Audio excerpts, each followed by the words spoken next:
একটা হাড্ডাহাড্ডি লড়াইয়ের আভাস পাওয়া যাচ্ছে।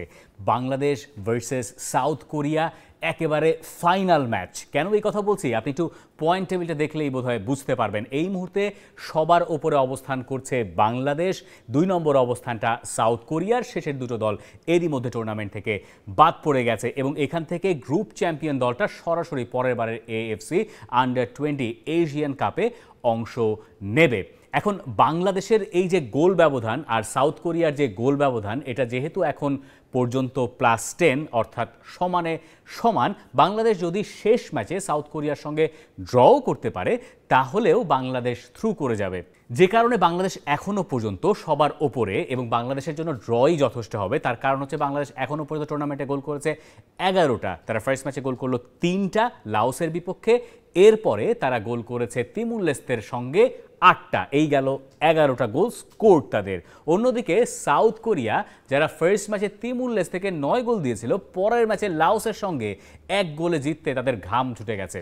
এই কারণে গোল করার দিক থেকে বাংলাদেশ এগিয়ে থেকে যদি বাংলাদেশ ড্র করে, গোল ব্যবধান সমান থাকে, বাংলাদেশ চলে যাবে এএফসি আন্ডার-20 এশিয়ান কাপের মূল পর্বে। এখন এখানে যাওয়া বাংলাদেশের জন্য কেন গুরুত্বপূর্ণ আপনি নিশ্চয়ই জানেন। বাংলাদেশ উইমেন্স টিম এরই মধ্যে এশিয়ান কাপে অংশ নিচ্ছে।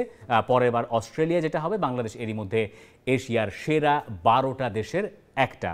এখন বাংলাদেশের এই ন্যাশনাল টিমের যে সাফল্য, সেটা তো আর একদিনে রাতারাতি হয় নাই। সেটার পেছনে একটা বড় ধরনের ধাপে ধাপে উন্নতির গল্প আছে এবং উন্নতিগুলো মূলত এই আন্ডার-16, আন্ডার-17, আন্ডার-20 সাফ রিজিয়ন অথবা এশিয়ান রিজিয়নে নিয়মিত সাফে চ্যাম্পিয়ন হওয়া আর এশিয়ান রিজিয়নে নিয়মিত খেলতে যাওয়া, এই সব জায়গাতেই বাংলাদেশের সাফল্যের গল্পগুলো পরে গিয়ে এমনভাবে গাঁথা হয়েছে যেটা পরে ন্যাশনাল টিমকে পর্যন্ত সার্ভ করেছে।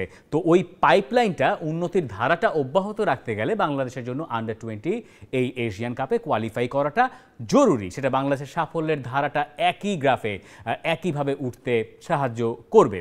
এখন বাংলাদেশ যদি সাউথ কোরিয়ার সঙ্গে শেষ ম্যাচে হেরেও যায়, তারপরও বাংলাদেশের সামনে ভালো সুযোগ থাকছে, যেহেতু বাংলাদেশের এরই মধ্যে 2 ম্যাচ থেকে 6টা পয়েন্ট আছে এবং একটা হেলদি গোল ডিফারেন্সও আছে। সেই কারণে বাংলাদেশ যে 12টা দল পরের বছর থাইল্যান্ডের মূল পর্বে অংশ নেবে, মানে আন্ডার-20 টুর্নামেন্টের কথা বলছি, সেখানে 8টা গ্রুপ চ্যাম্পিয়ন যাচ্ছে আর 3টা সেরা রানার্স আপ। 8টা রানার্স আপ আপনি পাওয়ার কথা, সেখান থেকে সেরা 3 রানার্স আপ যাবে। এই 8 আর 3 11 প্লাস হচ্ছে থাইল্যান্ড হোস্ট নেশন, এই 12টা টিম নিয়ে খেলা হবে। তো বাংলাদেশের খুব ভালো সম্ভাবনা থাকবে যদি বাংলাদেশ হেরেও যায় ওই সেরা 3 রানার্স আপে ঢোকার। বাংলাদেশ যদি নিতান্ত মন্দ কপালে না হয়, সাউথ কোরিয়ার সঙ্গে খুব বাজে ফুটবল খেলে, সেই ক্ষেত্রে বাংলাদেশ হয়তো আর যেতে পারবে না।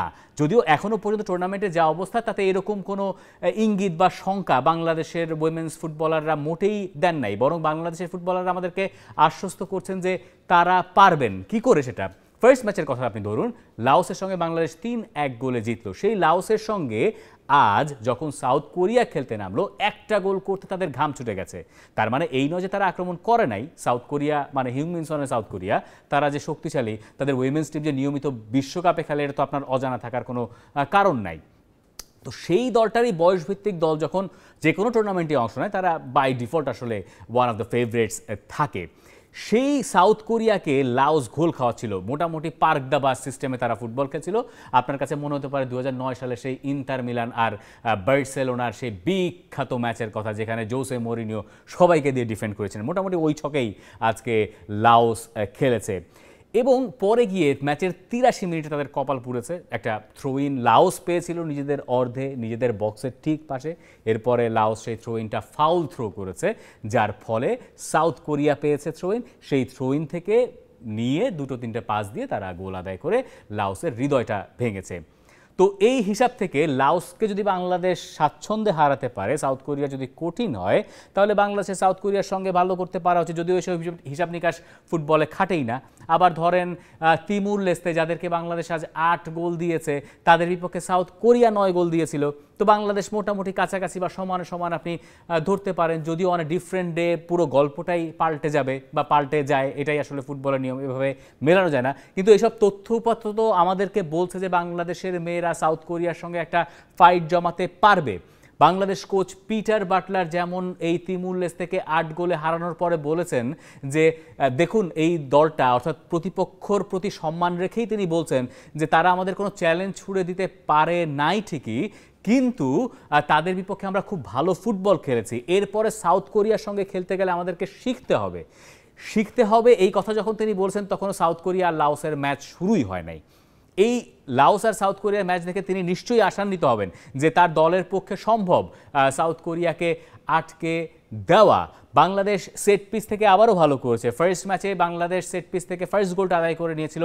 আজকের ম্যাচে ফার্স্ট হাফে যে বাংলাদেশ 4 গোল দিয়েছে তার 3টাই এসছে কর্নার থেকে, তার ভেতরে একটা আবার অলিম্পিক গোল শান্তি মার্টি যেটা করেছেন। প্রচণ্ড মেধা না থাকলে এই ধরনের অলিম্পিক গোল আপনি করতেই পারবেন, আপনার সেই বিচক্ষণতাও থাকতে হবে। সেখানে বাংলাদেশের সেট পিস কোচও নিশ্চয়ই একটা ক্রেডিট পাবেন, তিনি যে ধরনের কাজ করেছেন তার প্রতিফলনই তো আসলে দেখা যাচ্ছে ওই অর্থে যদি আপনি হিসাব করেন। তো সেগুলো আমাদেরকে বলছে যে সাউথ কোরিয়ার এগেনস্টে বাংলাদেশের ফাইট জমাতে পারা উচিত এবং পারার কথা, এবং বাংলাদেশ এখান থেকে আসলে বাদ পড়ার কথা নয়। যেখানে পিটার বাটলারের ভয়, যেটা তিনি বলছেন যে সাউথ কোরিয়া মিলিয়ন ডলার ফুটবলে ইনভেস্ট করে আর বাংলাদেশ তো সেখান থেকে আলাদা, তিনি এটা বলেই দিচ্ছেন যে they are on a different league, Bangladesh আরেক লিগে, আউট অফ মাই লিগ মোটামুটি সাউথ কোরিয়া। তার সঙ্গে বাংলাদেশ যদি একটা ভালো ম্যাচ খেলতে পারে, ফাইটটা জমাতে পারে, নিজের পক্ষে ড্রও করতে পারে এবং সরাসরি আন্ডার-20 এশিয়ান কাপে অংশ নিতে পারে, সেটা বাংলাদেশের ফুটবলের জন্য একটা পাওয়া, এবং সেটা পিটার বাটলারকে যেমন আত্মবিশ্বাস যোগাবে, এই দলের যারা ন্যাশনাল টিমকে রিপ্রেজেন্ট করেন, পরের বছর অস্ট্রেলিয়ায় খেলবেন শক্তিশালী দলগুলোর বিপক্ষে, তাদেরকেও বোধহয় অনেকখানি অনুপ্রেরণা যোগাবে ওই টুর্নামেন্টে ভালো করার জন্য। 10 অগাস্টের ম্যাচটা তাই বাংলাদেশ ফুটবলের জন্যই বেশ গুরুত্বপূর্ণ। For more updates, subscribe to our YouTube channel and click on the bell icon. Follow us on Facebook and Instagram.